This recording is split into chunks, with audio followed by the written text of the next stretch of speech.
Hello student.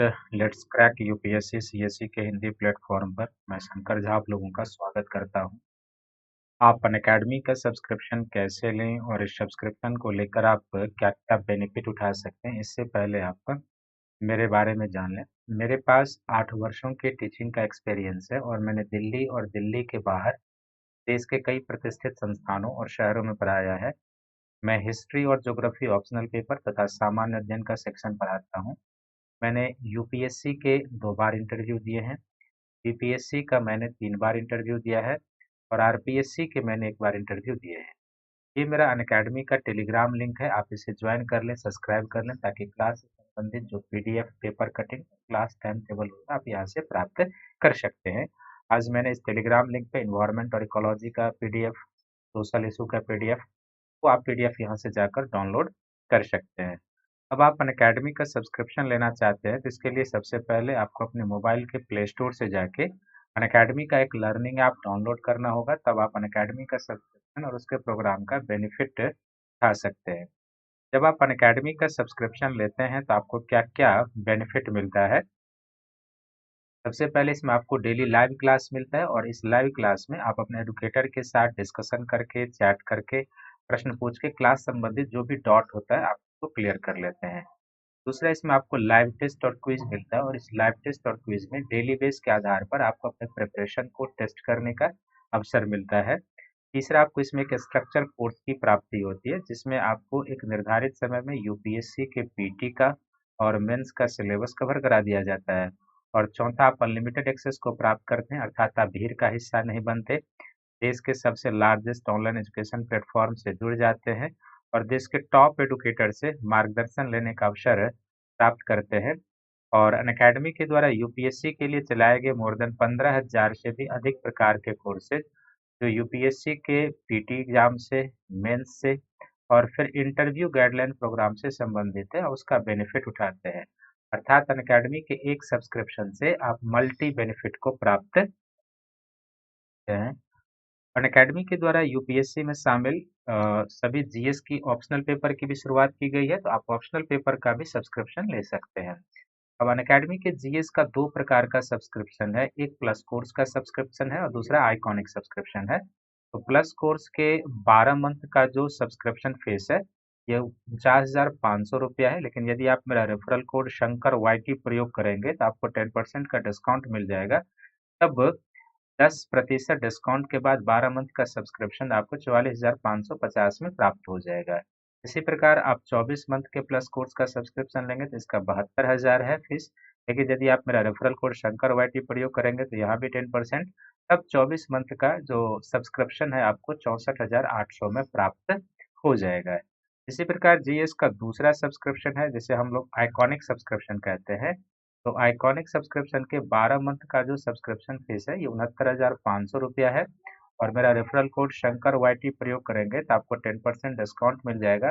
तब 12 month का subscription आपको 62,550 में प्राप्त हो जाएगा। और यदि आप 24 मंथ का आइकॉनिक सब्सक्रिप्शन लेना चाहते हैं तो यह 1,07,000 का सब्सक्रिप्शन है और यदि मेरा रेफरल कोड शंकर वाईटी प्रयोग करेंगे तो यहाँ भी आप 10% का डिस्काउंट पाएंगे। तब 24 मंथ का जो सब्सक्रिप्शन है आपको 96,300 में प्राप्त हो जाएगा। आइकॉनिक सब्सक्रिप्शन में आप क्या-क्या प्राप्त करते हैं? तो डेली लाइव क्लास मिलता है, दूसरा आपको टेस्ट सीरीज मिलता है, तीसरा अनलिमिटेड प्रैक्टिस, चौथा स्ट्रक्चर शेड्यूल, पांचवा पर्सनल कोच, छठा daily mains question answer practice, फिर स्टडी प्लानर और पर्सनल फीडबैक। इसमें जो पर्सनल कोच और डेली क्वेश्चन आंसर राइटिंग का प्रोग्राम है वो आपके लिए मच बेनिफिशियल है, क्योंकि जब आप सिविल सर्विसेज जैसे प्रतिष्ठित सेवा की तैयारी करते हैं जो देश का सबसे टफ कंपटीशन माना जाता है, तो इसमें एक प्रॉपर मार्गदर्शक आपके पास होना चाहिए, गाइड करने वाला जो आपको बताए कि आपकी तैयारी कैसे चल रही है, आपके लिखे हुए प्रश्नों को वो चेक कर सके। तो इस दृष्टिकोण से आपका आइकॉनिक सब्सक्रिप्शन मच बेटर है। इसके साथ ही अब आप अनअकैडमी के जीएस का ऑप्शनल पेपर का भी अलग से ऑप्शनल पेपर का भी सब्सक्रिप्शन ले सकते हैं। तो ऑप्शनल पेपर के 12 मंथ का जो सब्सक्रिप्शन फीस है ये 27,500 रुपया है, लेकिन यदि आप मेरा रेफरल कोड शंकर वाईटी प्रयोग करेंगे तो आप 10% डिस्काउंट पाएंगे। तब 12 मंथ का जो सब्सक्रिप्शन है आपको 24,750 में प्राप्त हो जाएगा। तो आप अनअकैडमी के 1 या 2 वर्षों के प्लस कोर्स या आइकॉनिक और ऑप्शनल पेपर का सब्सक्रिप्शन लेकर मेरे साथ प्लस कोर्स में जुड़ सकते हैं, जिसमें मैं आपका मार्गदर्शन करूंगा। साथ ही अनअकैडमी के द्वारा एक मेगा कॉम्बाट की शुरुआत की गई है, जिसका पहला डेट 6 दिसंबर जो पास कर चुका है। अब अगला जो है वो 20 दिसंबर को है, जिसमें आप इनरोल करके, इसका 11 AM टाइम है, आप अपना पार्टिसिपेट कर सकते हैं। और इस प्रोग्राम के माध्यम से आप अपने तैयारी को भी टेस्ट कर सकते हैं, और फिर आप इसमें पार्टिसिपेट करके बहुत सारे प्राइज जीत सकते हैं। तो आप इसमें पार्टिसिपेट करें, एनरोल करें, और ढेर सारे एक्साइटिंग प्राइजेज आप जीतने का अवसर प्राप्त कर सकते हैं। आप एप्पल का लैपटॉप, फिर एप्पल का आईपैड, फिर एयरपॉड्स और ढेर सारे अमेजन वॉचेस गिफ्ट जब आप प्राप्त कर सकते हैं। इसके साथ ही अनअकैडमी के द्वारा यूपीएससी के लिए जो प्रोग्राम सब है, नए कोर्सेज की शुरुआत की गई है। आप उन कोर्सेज में भी अपने आप को पार्टिसिपेट कर सकते हैं सब्सक्रिप्शन खरीद के। तो 6 महीना जो पीटी का रिमेनिंग प्रोग्राम रह गया है 2021 का, उसको ध्यान में देखते हुए अनअकैडमी के द्वारा आज से यानी 14 दिसंबर से और फिर 15 दिसंबर से कई सारे कोर्सेज लॉन्च किए जा रहे हैं, जिसमें आप को क्या क्या बेनिफिट मिलेगा। तो कंप्लीट जीएस सिलेबस, फिर प्रीलिम्स टेस्ट सीरीज, फिर लाइव क्लास चांद स्वाबर का, free PDF study material, structure schedule में डॉट क्लियरिंग सेशन, और इंडिया टॉप एडुकेटर से आप मार्गदर्शन ले सकते हैं। और जो प्रोग्राम सब शुरुआत की गई है, तो 14 दिसंबर से स्टार्ट हुआ है। फिर 14 दिसंबर से जो 21 के लिए है, जो मिशन बाइलिंगुअल है, लक्ष्य 2021 हिंदी है, फिर एक्सपेडिशन इंग्लिश है। इसी तरीके से 22 के लिए भी है और 23 के लिए भी है। तो आप इनरोल करके इसमें आप पार्टिसिपेट कर सकते हैं और फिर अपनी तैयारी को आगे बढ़ा सकते हैं।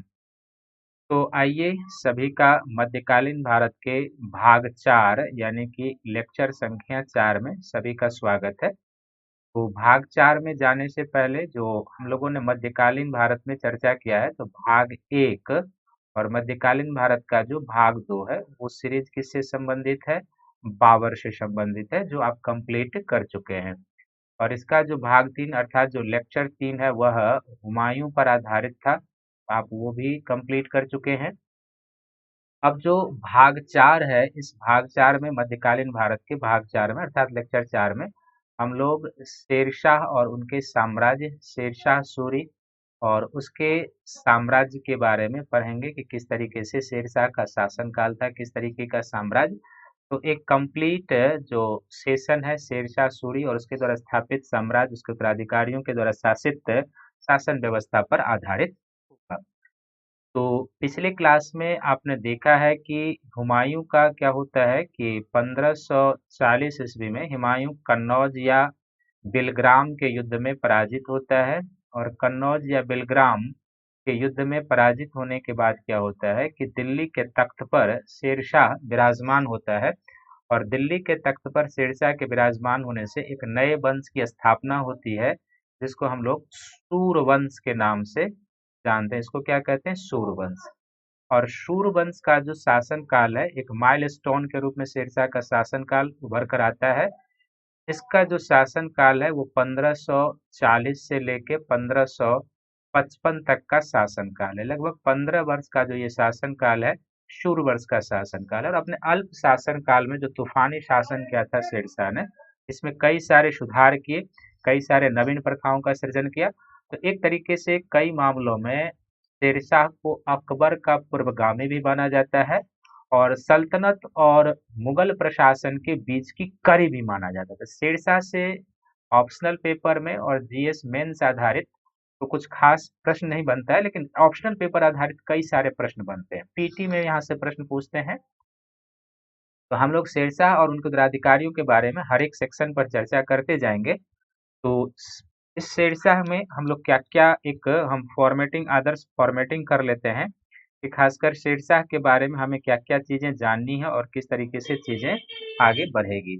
तो सबसे पहले शेरशाह के शासनकाल के बारे में या उसके शासनकाल के बारे में किन किन चीजों के बारे में हमें जानकारी प्राप्त करना है, तो एक इसका आदर्श फॉर्मेटिंग हो जाए। तो सबसे पहले हम लोग देखेंगे कि इसका जो शेरशाह का आरंभिक जीवन है, वह किस तरीके का आरंभिक जीवन है, वो हम लोग देखेंगे। फिर शेरशाह का आरंभिक जीवन के बाद हम लोग देखेंगे कि शेरशाह के साम्राज्य विस्तार के प्रयास, शेरशाह के साम्राज्य विस्तार के प्रयास को देखेंगे कि किस तरीके के साम्राज्य विस्तार के प्रयास किए जाते हैं शेरशाह के द्वारा। तीसरा हम लोग देखेंगे कि शेरशाह शेरशाह की उपलब्धियां, शेरशाह की उपलब्धियां। तो जब हम लोग शेरशाह की उपलब्धियां को देखेंगे तो इसमें कई सारा सेक्शन आ जाएगा। और जब शेरशाह की उपलब्धियों को देखेंगे तो इसमें सबसे पहले आ जाएगा कि जो शेरशाह का एक तो साम्राज्य पर विस्तार भी उसके उपलब्धियों में आ जाएगा। तो फॉर्मेटिंग में जब करेंगे तो शेरशाह की उपलब्धियों में उसका साम्राज्य आ जाएगा, जो आप पहले कर चुके रहेंगे यहाँ पर साम्राज्य। दूसरा शेरशाह का प्रशासनिक व्यवस्था आ जाएगा, क्योंकि शेरशाह की प्रशासनिक व्यवस्था जो है कई सारी नवीनता, कई सारे पुनरुद्धार लेकर आया था। तो प्रशासनिक व्यवस्था, और इस प्रशासनिक व्यवस्था में हम लोग देखेंगे क्या क्या पॉइंट आ जाएगा। इसमें एक देखेंगे कि शेरशाह के प्रशासन में केंद्रीय प्रशासन किस प्रकार का था, सेंट्रल एडमिनिस्ट्रेशन किस प्रकार का था। फिर सिरसा के प्रशासन में हमें प्रशासनिक इकाई के रूप में क्या क्या मिलता है, प्रशासनिक इकाई देखेंगे कि किस तरीके से प्रशासनिक इकाई था। फिर प्रशासनिक इकाई के बाद हम लोग देखेंगे कि शेरशाह का सबसे महत्वपूर्ण जो प्रशासन में सुधार और व्यवस्था था वह भू राजस्व प्रशासन था। तो भू राजस्व प्रशासन को देखेंगे। भू राजस्व प्रशासन के बाद हम लोग शेरशाह का न्याय प्रशासन देखेंगे कि किस तरीके से न्याय प्रशासन चलता था शेरशाह का।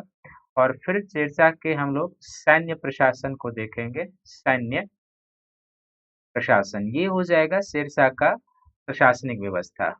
और फिर शेरशाह की उपलब्धियों में एक सबसे प्रमुख जो हो जाएगा वो होता है जिसको हम लोग कहेंगे जन कल्याण के कार्य। शेरशाह के द्वारा जन कल्याण के कई सारे कार्य किए गए थे, जन कल्याण के कार्य हो जाएंगे। इसमें हम लोग देखेंगे क्या क्या वो कार्य करता है, और फिर आप लाकर लास्ट में निष्कर्ष निकालेंगे। तो ये एक आदर्श फॉर्मेटिंग हो गया शेरशाह और उसके सूर्यवंश के शासनकाल की उपलब्धियों के बारे में। तो हम लोग शुरुआत करेंगे आरंभिक जीवन से, फिर कैसे कैसे फॉर्मेटिंग की गई, इसी तरीके से क्लास चलेगा। तो आप इसको ध्यान से सुनेंगे, अपना नोट्स बनाते जाएंगे, डेवलप करते जाएंगे। तो सबसे पहला जो सेक्शन है वह शेरशाह का क्या है कि आरंभिक जीवन क्या है, उससे हम लोग चलते हैं। आरंभिक जीवन। तो शेरशाह का जो आरंभिक जीवन है इसके बारे में कुछ खास जानकारी तो नहीं हमें मिलता है, लेकिन जो शेरशाह के बचपन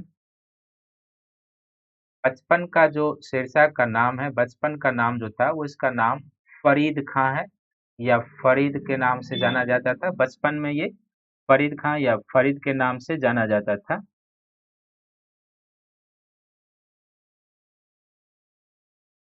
और इसका जो पिता था, शेरशाह का जो पिता था, तो इसका पिता जौनपुर का जागीरदार था। ये यूपी में जौनपुर जौनपुर का जागीरदार था इसका पिता। और जौनपुर के जागीरदार जब थे तो इसने अपने शेरशाह ने अपने पिता के जागीर का प्रशासन संभाला था। जागीर का प्रशासनिक देखभाल किया था, जागीर का प्रशासनिक देखभाल किया था। और जागीर का जो प्रशासनिक देखभाल किया था, इसके कारण क्या था कि शेरशाह को इस जागीर के प्रशासनिक देखभाल करने के कारण प्रशासन का अच्छा अनुभव हो चुका था शासक बनने से पहले। प्रशासन का अच्छा अनुभव, क्योंकि जागीर का देखभाल किया था, प्रशासन का अच्छा अनुभव।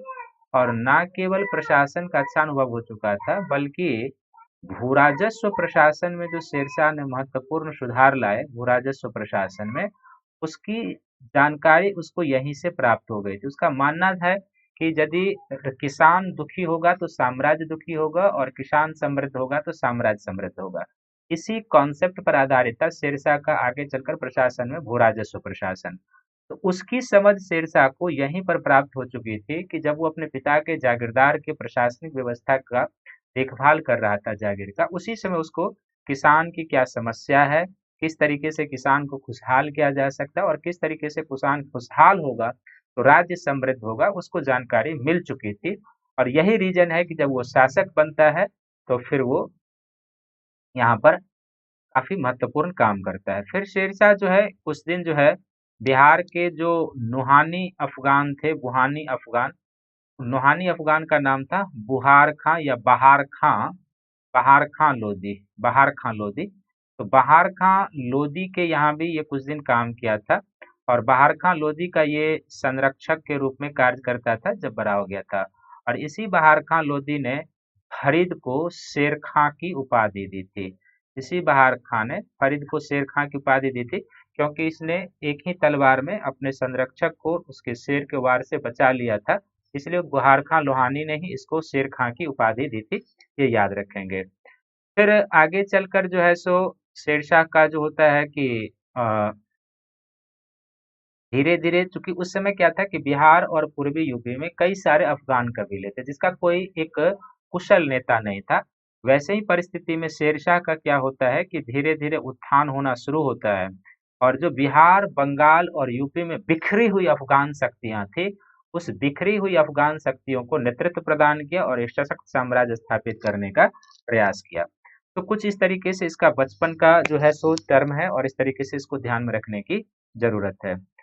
अब दूसरा सेक्शन जो है कि शेरशाह का जो साम्राज्य विस्तार था और किस तरीके से वो साम्राज्य का विस्तार करता है और कहाँ-कहाँ पर साम्राज्य का विस्तार। तो साम्राज्य विस्तार में क्या था कि किस क्षेत्र में था और कहाँ पर था, तो ये ध्यान से रखेंगे। सबसे पहले कि हम लोगों ने देखा है कि दो प्रमुख युद्धों में, एक 1539 ईस्वी में जो चौसा का युद्ध हुआ था, चौसा का युद्ध, इसमें उसने किसको पराजित किया था? हुमायूं को पराजित किया था। और फिर एक निर्णायक युद्ध जो 1540 में लड़ा गया जिसको हम लोग कन्नौज या बिलग्राम का युद्ध कहते हैं, इसमें भी उसने दोबारा हुमायूं को पराजित किया। और इस युद्ध में पराजित होने के बाद हुमायूं को क्या होती है कि भारत छोड़ना पड़ता है और दिल्ली के राज सिंहासन पर क्या होता है? शेरशाह विराजमान हो जाता है। शेरशाह विराजमान हो जाता है। जब यहाँ से शेरशाह विराजमान हो जाता है तो इसके बाद वह साम्राज्य विस्तार, इसके बाद क्या होता है कि दो प्रमुख चुनौतियां थी। एक तो इसके साथ क्या था कि अभी साम्राज्य का विस्तार करना था। साम्राज्य का विस्तार एक प्रमुख चुनौती के रूप में ये था कि किस तरीके से साम्राज्य को स्थायित्व प्रदान करता है। दूसरा, हुमायूं को वह देश से बाहर निकालने की चुनौती थी क्योंकि यदि हुमायूं रहता तो फिर मुगल जो उमरा वर्ग थे, हुमायूं को बाहर निकालना। तो जाहिर सी बात है कि यदि हुमायूं रहता भारत में तो वह शेरशाह के विरुद्ध षड्यंत्र करता और आगे आप देखेंगे कि वैसा हुआ भी था। धीरे धीरे फिर से हुमायूं अपनी शक्ति संयोजित करके फिर से उसने सूर्यवंश के उत्तराधिकारियों को पराजित किया था और मुगल साम्राज्य को रीएस्टैब्लिश किया था। तो हुमायूं को बाहर निकालने की भी शेरशाह की क्या थी? हाँ। शासक बनने के बाद क्या होता है कि लगभग 1540 में शासक बनता है तो 1542 से लेके 1545 के मध्य शेरशाह के द्वारा कुछ प्रमुख क्षेत्रों की विजय की जाती है जिसमें एक महत्वपूर्ण क्षेत्र हो जाएगा मालवा। मालवा आर्थिक और सामरिक दोनों दृष्टिकोण से महत्वपूर्ण था। और ये आज ही नहीं, जब आप उत्तर भारत के क्षेत्रीय राज्य को पढ़ रहे थे, जिसे मैंने चित्तौड़ के बारे में, मालवा के बारे में और गुजरात के बारे में बताया था, उस समय भी मैंने मालवा का महत्व क्या था ये बताया था। तो आपको याद होगा कि दक्षिण जाने वाले मार्ग होता था इससे होकर, आर्थिक समृद्धि का प्रांत था। गुजरात तक यदि आपको पहुंचना है तो मालवा पर अधिकार होना चाहिए। यदि राजस्थान के राजपूत शासकों पर प्रभाव जमाना है तो भी मालवा पर अधिकार होना चाहिए। तो मालवा बड़ा ही सामरिक महत्व का एरिया होता था। तो इसके बीच 1242 से 45 के बीच उसने क्या किया? मालवा पर अधिकार कर लिया। मालवा पर अधिकार करने के बाद इसी बीच में उसने क्या किया था कि रणथंभौर पर भी अधिकार कर लिया था। इसी बीच में उसने रणथंभौर पर भी अधिकार कर लिया और रणथंभौर पर अधिकार करने के बाद रायसीना, जो रायसीना का किला, रायसीना को भी जीत लिया। और रायसीना को जीतने के बाद क्या है कि शेरशाह का जो सबसे प्रमुख संघर्ष होता है वह होता है मारवाड़ के शासक, मारवाड़ के शासक मालदेव के साथ। राजपूत के शासक थे, मारवाड़ के शासक मालदेव के साथ सबसे महत्वपूर्ण संघर्ष होता है। और इसी संघर्ष में शेरशाह ने एक स्टेटमेंट दिया था कि मैंने मुट्ठी भर बाजरा के लिए मैं हिंदुस्तान का साम्राज्य खो देता। इसका अर्थ यही है कि मारवाड़ में मालदेव के विरुद्ध वो हारते हारते जीता था और यदि हार जाता तो जाहिर सी बात है कि हिंदुस्तान का साम्राज्य उसके हाथ से निकल जाता। इसीलिए उसका ये स्टेटमेंट है। लेकिन मारवाड़ के शासक मालदेव के साथ शेरशाह के संघर्षों की कहानी हम आपके सामने रखें, उससे पहले आप जान लीजिए कि शेरशाह का जो साम्राज्य था, तो शेरशाह का जो साम्राज्य था ना, तो शेरशाह का जो साम्राज्य था इसका लिंक हम यहाँ से ले लेते हैं। इस साम्राज्य में क्या था कि यह साम्राज्य उत्तर भारत में संपूर्ण क्षेत्रों में फैला था। उत्तर भारत के संपूर्ण क्षेत्र में फैला था। उत्तर भारत के संपूर्ण क्षेत्र में इसके साम्राज्य का विस्तार था। उत्तर भारत के संपूर्ण क्षेत्र में, तो उत्तर भारत के संपूर्ण क्षेत्र में कहने का मतलब कि पूर्व में बंगाल से लेके और पश्चिम में सिंधु नदी के किनारे तक, पश्चिम में सिंधु नदी के क्षेत्र तक शेरशाह का साम्राज्य था। और दक्षिण में चले जाएंगे तो दक्षिण में शेरशाह के साम्राज्य की सीमा एक तरीके से विंध्य पर्वत बनाती थी, या नर्मदा तक, जो कि मालवा जो था नर्मदा घाटी के क्षेत्र में था, नर्मदा ताप्ती में, तो वहां तक। और उत्तर में कश्मीर का इलाका छोड़ के, कश्मीर शेरशाह के साम्राज्य के अंतर्गत नहीं था, उत्तर में कश्मीर छोड़ के शेष जो एरिया था, कश्मीर छोड़कर, वह किसके अधीन था? शेरशाह का अधीन था। तो उत्तर भारत में एक बृहद साम्राज्य की स्थापना करता है शेरशाह। और एमबीटी के बाद, यानी कि सल्तनत के शासक जो मोहम्मद बिन तुगलक थे, एमबीटी के बाद इसने सबसे बड़े राज्य पर शासन किया था। सबसे बड़े राज्य पर, यानी अब तक जो भी राजा हुए एमबीटी के बाद, फिरोजशाह तुगलक हुआ, उसके कई सारे उत्तराधिकारी हुए, फिर सैयद वंश में कई सारे शासक हुए थे, लोधी वंश में 3 शासक हुए थे। इन सबों में एमबीटी के बाद जो सबसे बड़ा साम्राज्य था वो शेरशाह का ही था। और इस साम्राज्य की विशेषता क्या थी? शेरशाह के साम्राज्य की विशेषता कि बिल्कुल केंद्रीयकृत साम्राज्य की इसने स्थापना की थी। केंद्रीयकृत साम्राज्य की स्थापना की थी। तो ये इसके साम्राज्य की विशेषता थी। अब जो मैंने पहले ही बताया था कि मारवाड़ के शासक के साथ जो, मालदेव के साथ जो शेरशाह का संबंध खराब होता है, और किस तरीके से युद्ध होता है और क्या क्या इसमें होता है, तो इसको हम एक हेडिंग में ले लेते हैं कि मारवाड़ के साथ, यानी कि जो मालदीव जहाँ के शासक थे, मारवाड़ के साथ संघर्ष के कारण, के साथ संघर्ष के कारण। तो इस तरीके से आप पढ़ेंगे तो बुक में तो कहीं मिलेगा नहीं, पढ़ने के बाद उसको एनालिसिस करने के बाद लगता है कि ये कारण इसके पीछे था। तो मारवाड़ के शासक मालदेव के साथ जो शेरशाह का संघर्ष होता है, उसका एक कारण था कि मालदेव के द्वारा प्रादेशिक विस्तार की नीति अपनाई गई थी। मालदेव के द्वारा प्रादेशिक विस्तार की नीति, और मालदेव के द्वारा जो प्रादेशिक विस्तार की नीति अपनाई गई थी, यह एक संघर्ष का कारण बनता है। और कैसे, तो आगे हम आपको बताते हैं। इस प्रादेशिक विस्तार की नीति का परिणाम क्या हुआ था, कि इसी पॉइंट को आगे बढ़ाएंगे। तो इस प्रादेशिक विस्तार की नीति का परिणाम हुआ था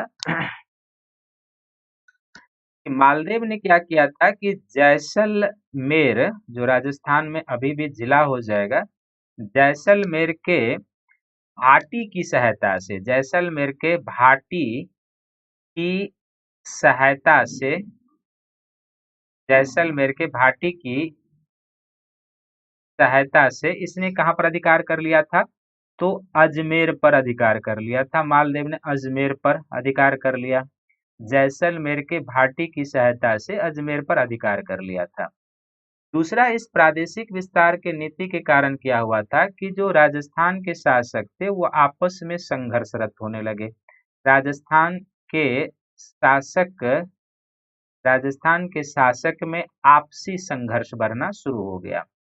जाहिर सी बात है कि यदि मालदेव साम्राज्य विस्तार की नीति अपनाएगा तो अंदरूनी शासकों में भी क्या होगा? टकराव होगी। और इसका परिणाम था कि कई सारे शासक आपस में टकराने लगे, राजस्थान के आपसी शासक आपस में टकराने लगे। तो इसी में एक संघर्ष होता है मेवाड़, यानी कि मेवाड़ के शासक और बीकानेर के शासक के बीच क्या होता है कि युद्ध होना शुरू हो जाता है।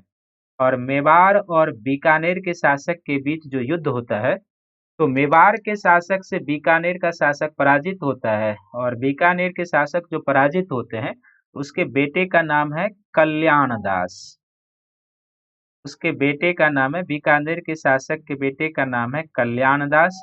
और ये भीम, ये कल्याण दास और भीम दोनों क्या होता है? शेरशाह के दरबार में शरण लेता है। शेरशाह के दरबार में आ जाता है और शरण लेता है। और शेरशाह के दरबार में आने और शरण लेने का अर्थ है की सहायता की मांग की गई होगी। अब देखिए ये लिंक कैसे जुड़ता है। प्रादेशिक विस्तार की नीति, एक तो खुद मालदेव ने क्या कर लिया, जैसलमेर के भाटी की सहायता से अजमेर पर अधिकार कर लेता है, और फिर जब इसकी विस्तार की तो राजस्थान के शासक आपस में टकराने लगे। इसमें मेवाड़ बीकानेर का संघर्ष होता है। मेवाड़ के शासक बीकानेर के शासक को पराजित करते हैं, और बीकानेर के शासक जो होते हैं युद्ध में राजा मारे भी जाते हैं। उनका बेटा कल्याणदास और भीम जो है वो शेरशाह के दरबार में भाग के आ जाते हैं। ना केवल ये आते हैं, बल्कि मेरता का जो वीरम देव होता है, मेरता का वीरम देव, ये भी शेरशाह के दरबार में आ जाते हैं। मेरता के वीरम देव भी शेरशाह के दरबार में आ जाते हैं। और इस सब का परिणाम यह होता है कि एक तो ये हुआ कि इसका अर्थ है कि ये जो मेरता के शासक बीरमदेव ये थे, सभी मालदेव की जो विस्तारवादी नीति थे इससे ये लोग परेशान थे। और तीसरा सबसे इस सब संघर्ष के पीछे कारण क्या था कि दिल्ली से सटे हुए जो पूर्वी राजस्थान का इलाका था, पूर्वी राजस्थान जो सामरिक महत्व था, पूर्वी राजस्थान के सामरिक महत्व पर अधिकार करने का ये चल रहा था। पूर्वी राजस्थान के महत्व सामरिक महत्व के क्षेत्र पर अधिकार करने का संघर्ष था। ये सब अधिकार करने का संघर्ष। तो जाहिर सी बात है कि ये जो पूर्वी राजस्थान जिसमें दिल्ली से सटे हुए इलाके आ जाते हैं एक तरीके से, उस पर जिसका अधिकार चाहे मालदेव का हो या शेरशाह का अधिकार हो, जिसका अधिकार हो जाएगा वो अधिक मजबूत स्थिति में हो जाएगा। यदि मालदेव का हो जाता तो दिल्ली पर वो दबाव बनाने में कामयाब हो जाता, और यदि शेरशाह का होता तो वो मालदेव पर दबाव बनाने में कामयाब हो जाता। तो इन्हीं सब कारणों से क्या हुआ था कि मालदेव और शेरशाह के संबंध एक तरीके से कटु हो चुके थे, और राजनीतिक प्रतिस्पर्धा में इस तरीके के संबंध बनते हैं तो फिर आगे की कड़ी कहाँ पर जाएगी, संघर्ष में जाएगा। तो इसी पृष्ठभूमि में क्या होता है कि शेरशाह और मालदेव के बीच जो होता है सेमल का युद्ध होता है, सेमल का युद्ध होता है। और शेरशाह और मालदेव के बीच जो सेमल का युद्ध होता है, तो मारवाड़ के शासक ने इसमें काफी वीरता का परिचय दिया। और ये जो सेमल है ना, ये बेसिकली अजमेर और जोधपुर के बीच है। अजमेर और जोधपुर के बीच का ये क्षेत्र है, अजमेर और जोधपुर के बीच का ये क्षेत्र है। यहाँ पर संघर्ष होता है। फाइनली संघर्ष में शेरशाह की विजय होती है, मालदेव की पराजय होती है। और जैसे मैंने पहले ही स्टेटमेंट दिया था कि इसी युद्ध के बाद शेरशाह ने दिया था कि मैंने एक मुट्ठी भर बाजरे के लिए हिंदुस्तान का साम्राज्य लगभग खो दिया था। तो किस तरीके का ये युद्ध हुआ होगा, किस तरीके से मालदेव ने टक्कर दी होगी, आप इसको अंदाजा लगा सकते हैं। लेकिन सेमल की विजय के बाद क्या होता है कि इसके बाद शेरशाह के द्वारा सेमल के युद्ध के बाद जब उसको जीत लेता है तो फिर शेरशाह के द्वारा अजमेर को भी जीत लिया जाता है। अजमेर को जीत लिया जाता है, ना केवल अजमेर को बल्कि शेरशाह के द्वारा जोधपुर को भी जीत लिया जाता है। और जब अजमेर जोधपुर को जीत लिया जाता है तो चित्तौड़ का जो शासक था वह भी लगभग आत्मसमर्पण कर देता है। चित्तौड़ भी शेरशाह के सामने आत्मसमर्पण कर देता है। तो इस तरीके से लगभग संपूर्ण राजपूताना के क्षेत्र पर कुछ इलाकों को यदि छोड़ दिया जाए तो शेरशाह के साम्राज्य का विस्तार हो जाता है। इसीलिए मैंने आपको पिछले स्लाइड में बताया था कि शेरशाह का जो साम्राज्य था लगभग पूरे उत्तर भारत में था, जिसमें जम्मू कश्मीर को छोड़ दिया जाए तो पूर्व में बंगाल से लेके पश्चिम में सिंध नदी के मुहाने तक, दक्षिण में विंध्य पर्वत से लेकर या नर्मदा नदी से लेकर उत्तर में कश्मीर को छेड़कर पूरा क्षेत्र। और राजस्थान के लगभग प्रमुख जैसे बीकानेर आ ही चुका था, मारवाड़ आ ही चुका था, अजमेर आ ही चुका था, जोधपुर आ ही चुका था, चित्तौड़ आत्मसमर्पण कर ही चुका था। तो राजपूताना क्षेत्र के भी जो प्रमुख एरिया थे, जो शासक थे, वो शेरशाह की अधीनता में आ चुके थे, जीत लिया गया था, किसी ने आत्मसमर्पण कर दिया था। तो लगभग उत्तर भारत में एक केंद्रीकृत साम्राज्य की स्थापना शेरशाह ने कर डाली थी, ये ध्यान में रखेंगे। मालदेव को और राजपूताना क्षेत्र में अपना प्रभाव वर्चस्व स्थापित करने के बाद शेरशाह जो है सो मध्य भारत की ओर रुझान करता है। और शेरशाह जो मध्य भारत की ओर रुझान करता है साम्राज्य विस्तार के प्रयास के तहत, तो वह अब किधर की ओर बढ़ता है, तो मध्य भारत में वह कालिंजर अभियान पर निकलता है। कालिंजर अभियान, तो कालिंजर अभियान पर शेरशाह निकलता है। और ये जो कालिंजर अभियान है इसके बारे में कभी कभी पूछा जाता है। तो ये याद रखेंगे कि ये जो कालिंजर अभियान है, शेरशाह का अंतिम साम्राज्य विस्तार का प्रयास। शेरशाह का शेरशाह का अंतिम अभियान है कालिंजर अभियान, अंतिम अभियान था शेरशाह का अंतिम अभियान। और इस कालिंजर अभियान का मूल उद्देश्य ये था कि बुंदेलखंड क्षेत्र में, चूंकि उसी रीजन में आता है और भूगोल के दृष्टिकोण से बुंदेलखंड क्षेत्र कौन है आपको पता होगा, तो बुंदेलखंड क्षेत्र में अपना प्रभाव बढ़ाने के लिए, क्षेत्र में अपना प्रभाव वर्चस्व बढ़ाने के लिए, अपना वर्चस्व स्थापित करने के लिए शेरशाह के द्वारा कालिंजर का अभियान किया गया था। मध्य प्रदेश और उत्तर यूपी का एरिया, तो बुंदेलखंड क्षेत्र में अभियान करता है। लेकिन इसी अभियान के दौरान क्या होता है, इसी अभियान के दौरान या तो किसी तोप फट जाने, या शेरशाह एक अस्त्र चलाते रहता, आग्नेय अस्त्र जिसका नाम उक्का था, कहते हैं कि दीवार से टकराकर उसी के खेने में आ जाता है और उसके विस्फोट के कारण क्या हो जाता है कि शेरशाह पूरी तरीके से घायल हो जाता है। शेरशाह पूरी तरीके से क्या होता है, घायल हो जाता है। लेकिन उसकी मृत्यु तब होती है जब वह समाचार सुन लेता है कि उसके सैनिकों ने कालिंजर के दुर्ग को जीत लिया है। तो कालिंजर की दुर्ग के जीत का समाचार मिलने के बाद शेरशाह की मृत्यु हो जाती है और इस तरीके से एक छोटे अल्पकाल का कालीन जो शेरशाह का तूफानी शासन काल है वो समाप्त हो जाता है। और उसके बाद उसके उत्तराधिकारी द्वारा, जिसमें इस्लाम शाह सूर है, आदिल शाह सूर है, इब्राहिम शाह सूर है, उनके द्वारा शासन किया जाता है 1555 तक। और फिर हुमायूं के द्वारा दो युद्धों में, जो मैंने पिछले लेक्चर में आप लोगों को बताया था कि सरहिंद के युद्ध में और मच्छीवाड़ा के युद्ध में शेरशाह के उत्तराधिकारियों को पराजित कर हुमायूं फिर से क्या करता है, मुगल साम्राज्य की स्थापना लेता है। तो इस तरीके से अभी तक आपने शेरशाह के आरंभिक जीवन को जान लिया है, शेरशाह के साम्राज्य विस्तार को जान लिया है। शेरशाह की उपलब्धियों में जाएंगे तो उसके साम्राज्य कहाँ कहाँ तक फैले तो उसको भी आपने जान लिया है। अब हम लोग शेरशाह की उपलब्धियों में उसके प्रशासनिक व्यवस्था में चलते हैं और उसके प्रशासनिक व्यवस्था में क्या क्या चीजें हमें दिखाई देती है उस पर हम लोग चलते हैं। सबसे पहले क्या हो जाएगा, शेरशाह की प्रशासनिक व्यवस्था। अब यहाँ से मूल सेक्शन हो गया शेरशाह की प्रशासनिक व्यवस्था। शेरशाह की प्रशासनिक व्यवस्था।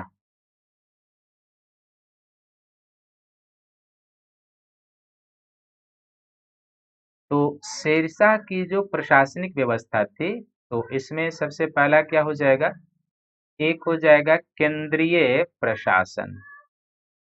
केंद्रीय प्रशासन शेरशाह का, और केंद्रीय प्रशासन की क्या विशेषता थी, किस तरीके से थी, तो वो ध्यान से देखिए। शेरशाह के केंद्रीय प्रशासन जो था वो दिल्ली सल्तनत के नमूने पर आधारित था। दिल्ली सल्तनत सल्तनत के नमूने पर आधारित था, दिल्ली सल्तनत के नमूने पर। लेकिन इस प्रशासन की विशेषता को या शेरशाह के प्रशासन को तीन प्रमुख शब्दों में डिनोट किया जा सकता है। तो इसमें क्या था, एक इसकी विशेषता थी इसके प्रशासन की निरंतरता। क्या था ये बताते हैं। दूसरा था पुनरुद्धार, पुनरुद्धार भी था शेरशाह के प्रशासन की विशेषता। और तीसरा क्या था, नवीनता। इस तीन शब्द से शेरशाह के प्रशासनिक व्यवस्था को आप जान सकते हैं।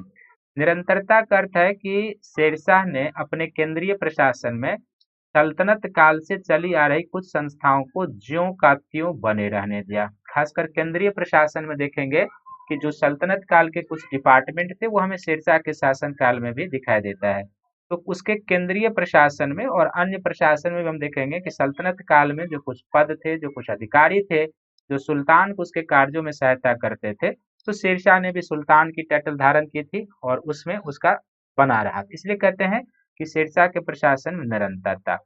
पुनरुद्धार किसका किया था, तो अलाउद्दीन खिलजी, यानी एके के बाद क्या होता है कि सल्तनत का बहुत सारा सिस्टम जो है वो पतन की ओर अग्रसर हो जाता है, खासकर सैन्य व्यवस्था से संबंधित। तो अलाउद्दीन खिलजी के द्वारा जो सैन्य व्यवस्था से संबंधित सुधार लागू किए गए थे और बीच के शासकों ने जो उस व्यवस्था को छोड़ दिया था, त्याग दिया था, शेरशाह के द्वारा फिर से उसे लागू किया गया। तो चूंकि ये पहली बार तो लागू नहीं किया था, जैसे दाग होगा, चेहरा पद्धति होगा जो अलाउद्दीन खिलजी ने शुरू की थी, शेरशाह ने फिर से उसे लागू किया। इसलिए कहते हैं उसने कुछ संस्थाओं का जीर्णोद्धार कराया, पुनरुद्धार। और नवीनता भी इसके हमें प्रशासन में देखने को मिलती है। हम पहली बार देखेंगे कि एक सरकार का प्रशासनिक इकाई मिलता है जो सल्तनत काल में हमें दिखाई नहीं दिया था। फिर शेरशाह के शासन काल में हम लोग देखेंगे कि परगने का शासन बेहतर तरीके से स्थापित होता है ये। और सबसे नवीनता हमें शेरशाह के प्रशासन में दिखाई देती है राजस्व प्रशासन के क्षेत्र में। तो भू राजस्व प्रशासन के क्षेत्र में इसने बहुत सारी नवीनता का समावेश किया था।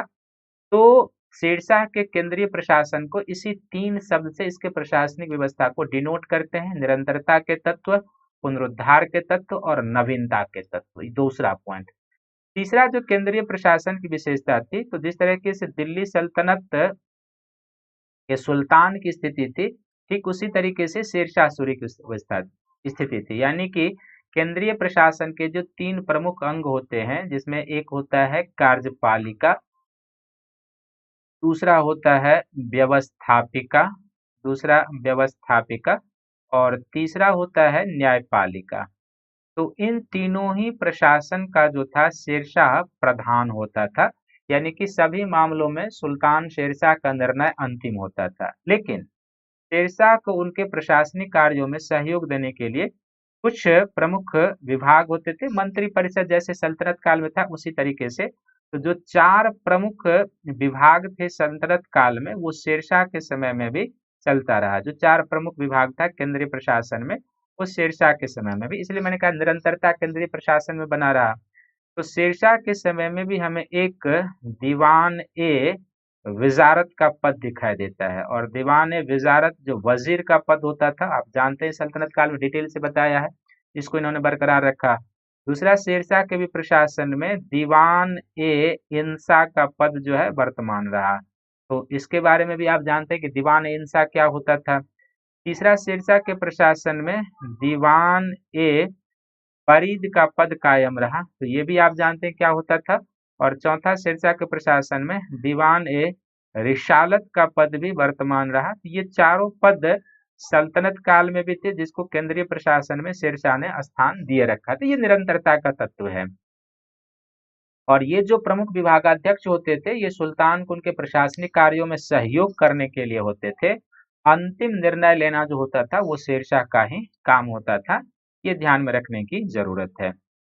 अब जो शेरशाह के शासन काल में हमें प्रशासनिक इकाई दिखाई देता है, जो उसका दूसरा आगे हो जाएगा, तो शेरशाह के शासन काल का जो हो जाएगा प्रशासनिक इकाई, प्रशासनिक यूनिट कहेंगे। तो प्रशासनिक इकाई किस तरीके से था और किस प्रकार की चीजें हमें दिखाई देती है शेरशाह के प्रशासन में, ये ध्यान से देखेंगे। यदि आपको सल्तनत काल का प्रशासनिक इकाई याद होगा तो फिर इसको समझने में आपको कोई दिक्कत नहीं होगी।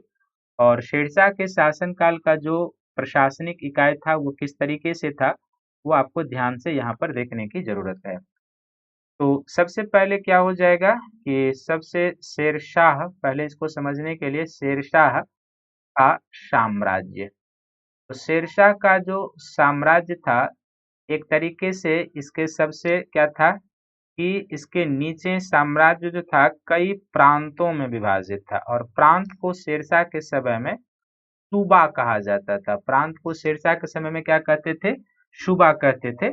और संभवतः सूबे के प्रशासन का जो प्रमुख होता था वे सूबेदार कहलाता था, सूबेदार होता था।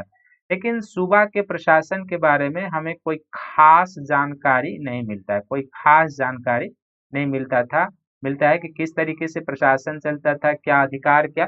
लेकिन सूबेदार प्रांत सूबा की तरह होता था। तो और सूबे के नीचे जो प्रशासनिक इकाई होती थी ये सरकार होता था। शेरशाह के प्रशासन में सल्तनत काल में हम लोगों ने सरकार नामक प्रशासन का उल्लेख नहीं किया था, लेकिन शेरशाह के प्रशासन में सूबे का जो विभाजन हुआ था वो सरकार में। और सरकार जो होते थे, सरकार को एक तरीके से सरकार का प्रशासन होता था। और सरकार के प्रशासन में क्या होता था कि 2 प्रमुख अधिकारी होते थे। एक होता था जिसको हम लोग कहते थे सिकदार, सिकदार ए सिकदारान, सिकदार ए सिकदारान। और ये जो सिकदार ए सिकदारान होता था, ये बेसिकली एक तरीके से फौजदार भी कहलाता था। सिकदार ए सिकदारान क्या होता था? फौजदार होता था। और दूसरा जो सरकार के प्रशासन में अधिकारी होता था वह था मुंसिफ, मुंसिफ ए मुंसिफान, मुंसिफान। ये मुंसिफ ए मुंसिफान होता था।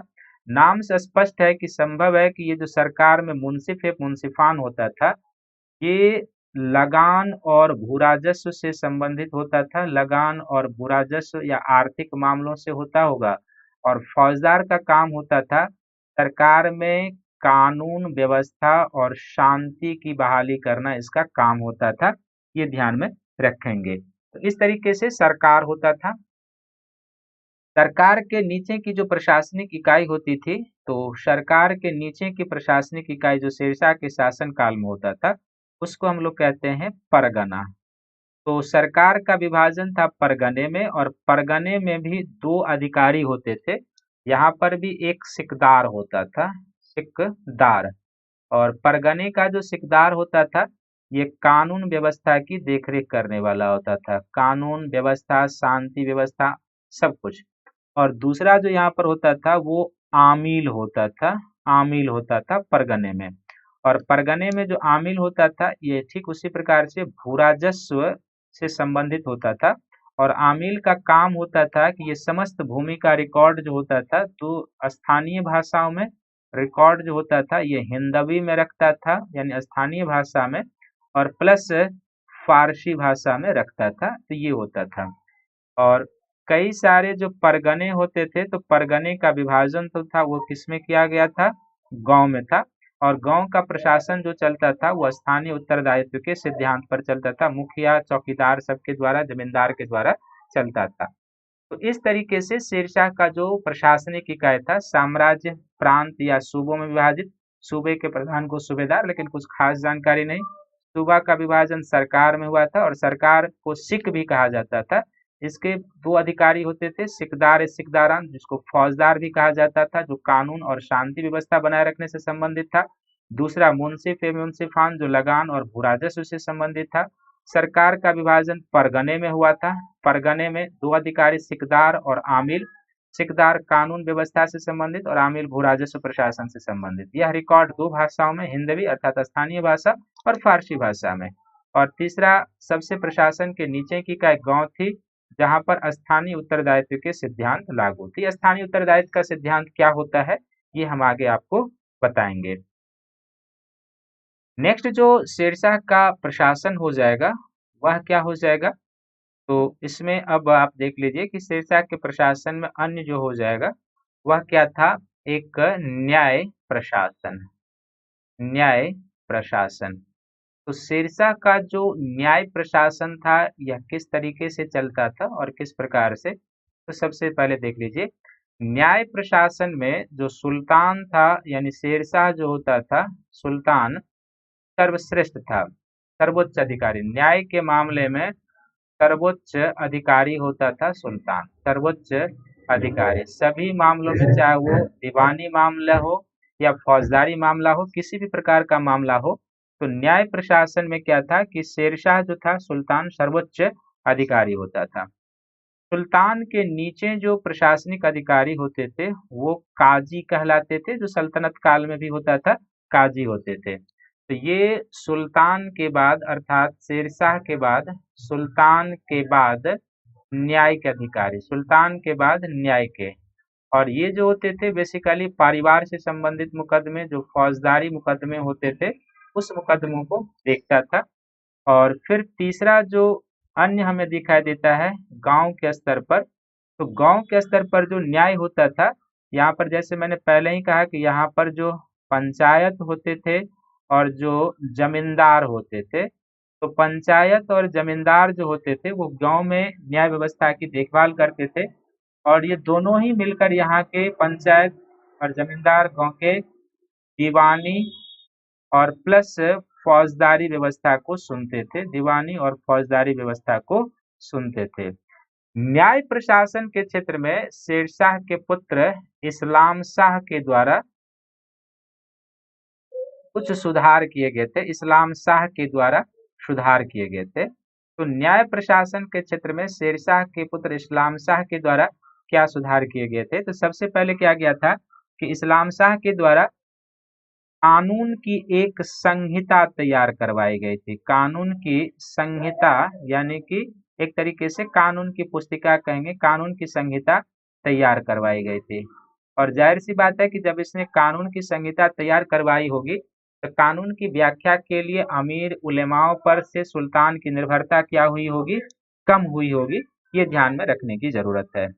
और सबसे महत्वपूर्ण क्या था कि स्थानीय स्तर पर न्याय प्रशासन हो या पुलिस का प्रशासन हो, कानून व्यवस्था बनाए रखने के लिए शेरशाह ने क्या किया था कि न्याय के क्षेत्र में भी स्थानीय उत्तरदायित्व का सिद्धांत लागू कर रखा था। स्थानीय उत्तरदायित्व का सिद्धांत।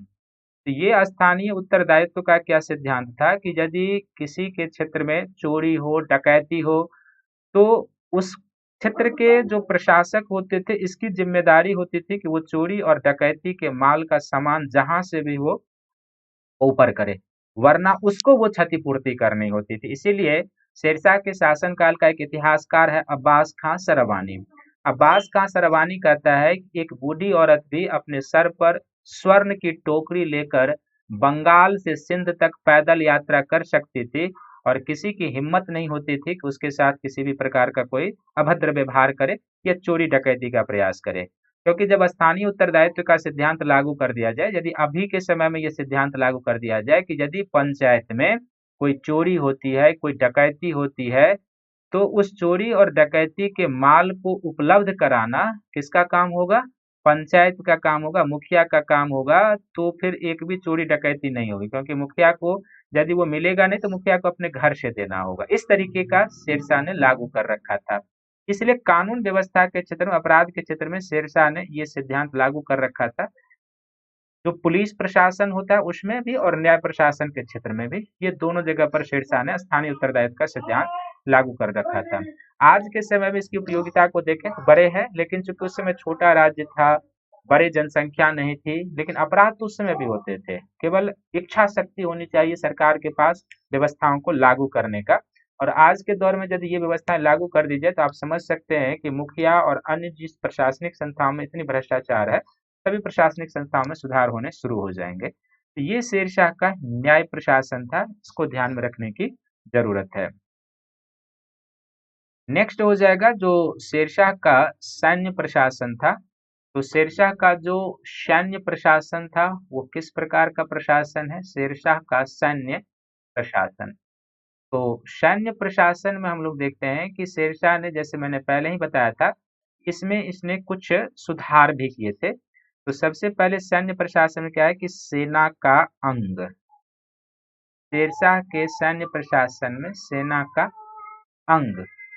तो शेरशाह के सैन्य प्रशासन में जो सेना का अंग था, एक हो जाएगा पैदल सेना था, दूसरा शेरशाह के प्रशासन में घुड़सवार सेना था, घुड़सवार सेना, तीसरा शेरशाह के सैन्य में एक हस्ती सेना यानी हाथियों की सेना, हस्ती सेना होता था।